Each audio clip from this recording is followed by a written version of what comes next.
Screen पर आपको जो लड़की नजर आ रही है इसका नाम है अंशिका सिंह। अंशिका सिंह गोरखपुर की रहने वाली है और हाल में ही इसने अपने बर्थडे के दिन एक बहुत बड़ा कांड कर दिया। बर्थडे के दिन एक लड़के पर इसने गोली चला दी, वो गंभीर रूप से घायल हो गया।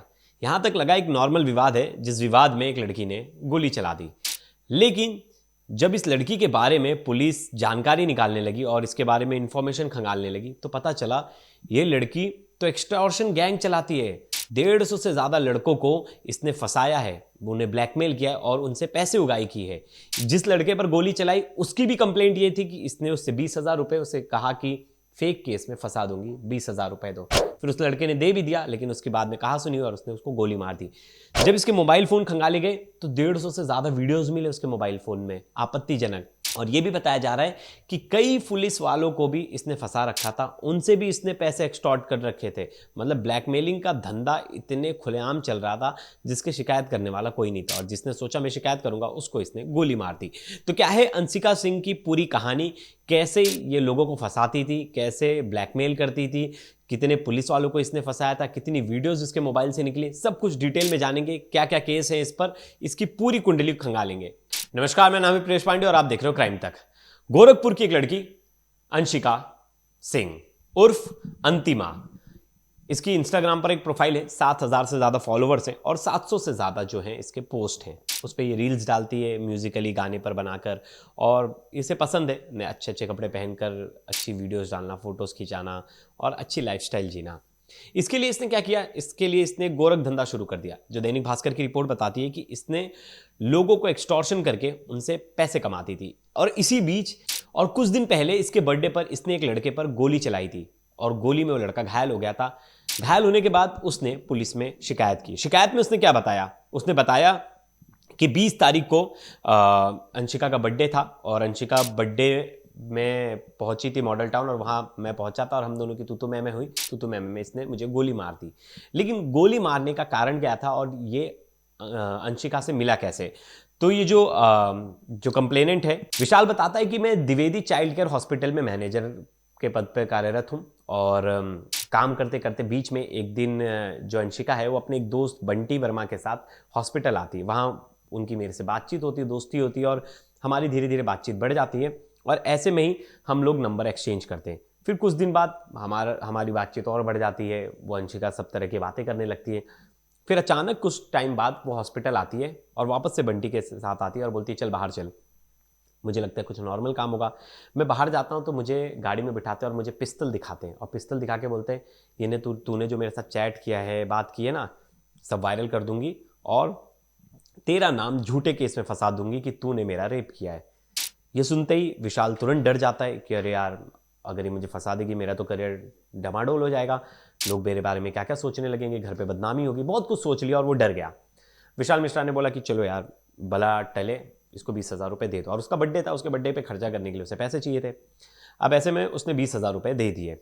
शाम 5 बजा, लेकिन विशाल को अफसोस था कि यार ये पहले दोस्त बनी और दोस्त बनकर इसने ऐसा फंसा दिया, उसे बहुत बुरा लग रहा था। जब ये सिंघड़िया मोड़ जो जगह है गोरखपुर में, वहाँ एक जगह है सिंघड़िया मोड़, वहाँ एक मॉडल शॉप है जहाँ ही अपना बर्थडे सेलिब्रेट करने गई और 2 दोस्तों के साथ की। ऐसे में विशाल भी वहाँ पहुँच जाता है और विशाल की अंशिका से तू मैं हो जाती है कि तूने मेरे को ऐसा धोखा क्यों दिया, तूने दोस्ती का गलत फ़ायदा उठाया, तू मुझे ही ब्लैकमेल करने लगी, तू ऐसी लड़की है वैसी लड़की है। इस बात पर दोनों की बहस हुई और इस बहस के बीच में अंशिका ने पिस्टल निकाली और पिस्टल से एक गोली चला दी अपने दोस्त विशाल मिश्रा के खिलाफ। Take again. और बहसबाजी में उसने बंदूक निकाली और गोली चला दी विशाल पर। विशाल को गोली लगी, विशाल जगह पर ही घायल हो गया और आस पड़ोस में जो लोग थे और जितने लोग सड़क पर थे सब लोग इकट्ठा हो गए। अब ये भाग नहीं पाई और लोगों ने इसे पकड़ लिया। पूरा जो माजरा था वो सब लोगों के सामने हो रहा था। अब ऐसे में ये भाग नहीं पाई और लोगों ने पुलिस को बुलाया और पुलिस को इन्फॉर्म करके इसको पुलिस के पास सौंप दिया।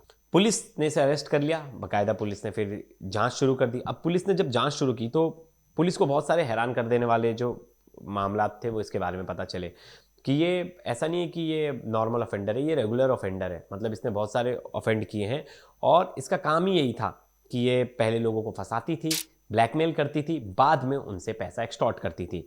तो इसी बीच में पुलिस जब जांच कर रही थी, जो दैनिक भास्कर की रिपोर्ट बताती है उसमें कि ये इसके मोबाइल में बहुत सारे फोटोज़ और वीडियो कॉल निकले। उन फोटोज़ और वीडियो कॉल की जो स्क्रीनशॉट थी, स्क्रीन रिकॉर्डिंग थी, क्योंकि बहुत बार वीडियो कॉल करते तो उसकी स्क्रीन रिकॉर्डिंग कर लेते। अब ऐसे करके ये ब्लैकमेल करती थी और ब्लैकमेल में बहुत सारे लड़के थे और 12 से ज़्यादा पुलिस वाले थे। अब ऐसे में वो पुलिस वालों को भी धमकाती थी कि तुम्हारे फोटो वीडियो वायरल कर दूंगी, और उनसे पैसे लेती थी। तो इसमें इसके 3 बड़े कांड जो है वो निकल कर सामने आए। और अंशिका का जो पहला कांड बताया जाता है, जो कि मतलब फाइलों में जिसके बारे में मेंशन है, उसमें था संत कबीर नगर में इसने एक सूरज सिंह नाम के लड़के को मिली और उसे फंसाया।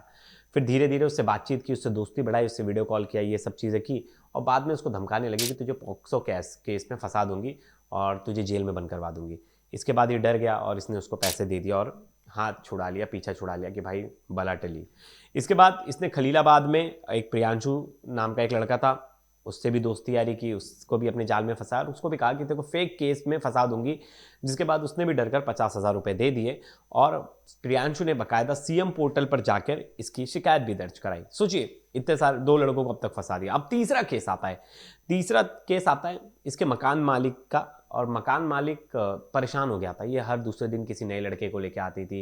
इन्होंने घर पर अड्डा बना दिया था दारू पीने का, शराब पीने का, रात रात भर शोर शराबा, कई लड़के इनके घर पे आते थे। तो कोई भी ओनर जो है परेशान हो जाएगा, और वो खुद वहाँ रह रहा और कंप्लेंट आती है आस पड़ोस के लोगों की। तो ऐसे में उसने बोला कि भाई रूम खाली कर दो। तो उसको भी धमकी दी, रूम नहीं खाली करूंगी और तुझे मैं फंसा दूंगी, 2 लाख रुपए देने पड़ेंगे। तो अब भाई ओनर जो थे वो डर गए, वो बोले कि भाई इससे कैसे बचे। तो किसी ने उनको बोला कि आप अपने घर के आसपास सीसीटीवी लगा दो ऑडियो वाला, कि झगड़ा वगड़ा करे तो आपको फंसाए ना। तो उन्होंने यही किया, सीसीटीवी लगा दिया ऑडियो वाला, कि कल कोई झूठा आरोप लगाए तो उसमें मैं फंस ना जाऊं। फिर इसके बाद थोड़े दिन बाद इसने रूम खाली कर दिया। ऐसे समझ गया कि रूम मालिक जो है डरने वाले नहीं, और 2 लाख रुपए की मांग की, लेकिन उन्होंने 2 लाख रुपए नहीं दिए। अब तीसरा केस आता है 12 अक्टूबर 2025 को। अंशिका 6 दोस्तों के साथ दिल्ली आते हैं। दिल्ली में इन्होंने एक थार लेते हैं और थार चोरी करके गोरखपुर ला देते हैं। उसका नंबर प्लेट चेंज करते हैं, सब कुछ चेंज करते हैं, फिर उसको उसमें घूमते फिरते, पार्टी करते, सब कुछ करते हैं। अब ऐसे में कुछ टाइम बाद फेक नंबर प्लेट लगा के घूमते हैं। 13 अक्टूबर को, और उसके बाद पुलिस को टिप मिलती है, पुलिस इनकी गाड़ी को पकड़ती है। गाड़ी की चेकिंग होती है तो अंदर और 3 नंबर प्लेट रखे होते, यूपी बिहार के अलग अलग जिलों के नंबर प्लेट्स थे। जिसके बाद पुलिस 2 आरोपियों को अरेस्ट करती है, इसमें जो उसके साथ गए थे दिल्ली, ये अंडरग्राउंड हो जाते हैं और फिर फरार चलती है। फिर वो दोनों आरोपी जो है गुनाह कबूल कर लेते हैं और ये इसको पुलिस पकड़ नहीं पाती। अब ऐसे में ये इस बीच ये बाकी कई लोगों से मिलती थी। फिर बताया जा रहा है कि एक थाना अध्यक्ष से भी इसकी बातचीत थी, उसकी भी वीडियो इसने बना रखी थी, उससे मैसेंजर पे बात करती थी, फेसबुक मैसेंजर पर, उससे ब्लैकमेल कर रही थी। और ऐसे कई ऑफिसर से, यहाँ तक कि बताया जा रहा है कि एक डीसीपी लेवल का ऑफिसर भी इसके चंगुल में फंस गया था, और ये सबको फंसाकर बाद में ब्लैकमेल करती थी और ब्लैकमेल करके ये पैसे एक्सटॉर्ट करती थी।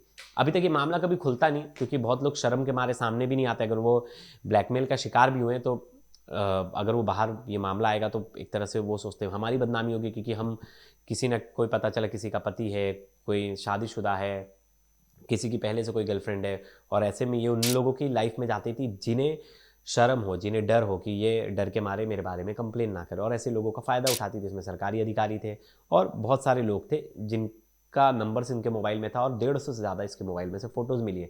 Video call, nude video call करना, वीडियो कॉल पर सामने वाले को भी बोलना, फिर बाद में उसकी वीडियो को रिकॉर्ड कर लेना, उस वीडियो को रिकॉर्ड करके ब्लैकमेल करने लगा। अक्सर जो साइबर क्रिमिनल नहीं करते वो काम एक तरह से ये कर रही थी, लेकिन खुलेआम, और धमकी देकर लोगों से पैसा एक्सटॉर्ट कर रही थी। लेकिन क्या इसके घर वाले इसे रोकते नहीं थे? तो ये भी जानकारी सामने आई कि ये अपने घर वालों के साथ नहीं रहती थी, इसने अपने घर वालों का साथ छोड़ दिया था, अकेले रहती थी रेंट के फ्लैट में, और इसके कुछ लड़के जो दोस्त थे वो इसके घर पे आते जाते थे। ऐसे में इसने एक जरिया चुन लिया था कि ईजी लाइफ और मज़े वाली लाइफ जीनी है, पैसा कमाना है ईजी वे में, तो लोगों को ब्लैकमेल करो, एक्सटॉर्शन करो, उससे अपने पूरे शौक पूरे करो और पूरे शौक पालो।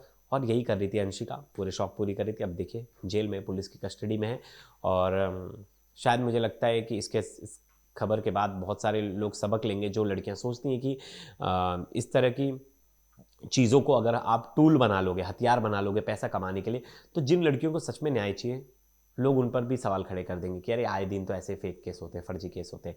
कल ही एक रिपोर्ट थी दैनिक भास्कर की, और एक जो सोशल एक्टिविस्ट हैं, मेन राइट्स के लिए काम करती हैं, दीपिका नारायण, एक रिपोर्ट थी कि कैसे पैसे लेकर फेक रेप केस दर्ज कराने के लिए एक महिलाओं का ग्रुप चल रहा है, एक औरतों का ग्रुप चल रहा है, जो पॉक्सो, मतलब सीरियस, इतना हीनियस क्राइम है। किसी बच्चों के साथ अगर आप कोई यौन उत्पीड़न करता है तो उसमें इतने सीरियस क्राइम में केस दर्ज होता है, वो तक दर्ज कराने के लिए इनके पास लड़कियां हैं।